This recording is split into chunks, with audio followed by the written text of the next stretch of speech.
Para el caso de suelo saturado, lo primero que tenemos que hacer es asignar los valores. Entonces, en la estructura del modelo del suelo, ¿qué valores asignamos? Asignamos la sección de la capa A, la sección de la capa B y la diferencia de altura. Ahora con las secciones de las capas podemos calcular la sección total, que va a ser la suma de la sección de la capa A más la sección de la capa B. Podemos calcular la diferencia de presión y podemos calcular el volumen de agua y lluvia que cae.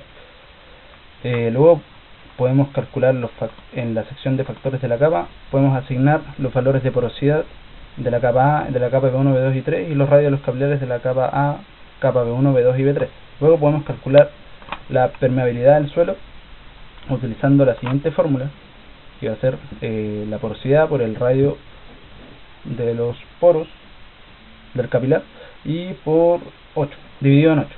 Luego podemos calcular el número de poros por sección y pasaríamos a la parte de composición de las distintas capas, donde asignamos los valores a la altura de la capa B1, B2 y B3, y así sumando estas tres alturas podemos calcular la altura de la capa A.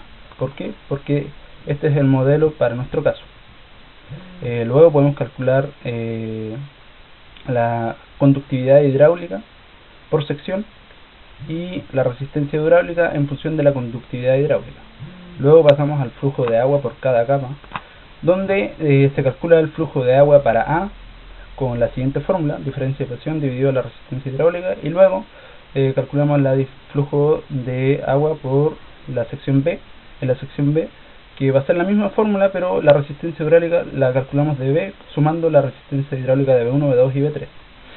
Luego podemos ver que el flujo de volumen de agua en A es mayor que el flujo de volumen de agua en B. Eso se debe a que la capa A es más homogénea que la capa B, como vimos aquí en este caso, porque es una sola capa y aquí son tres diferentes.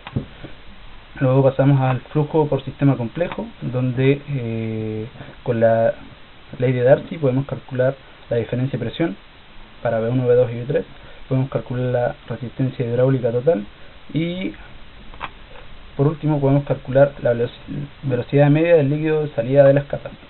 Por último podemos calcular en la parte de situación de desagüe el número de Reynolds, que en este caso nos dio mayor a 1, por lo tanto indica que es un sistema de desagüe turbulento.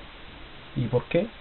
Porque el valor es mayor a 1 y se calcula con la siguiente fórmula.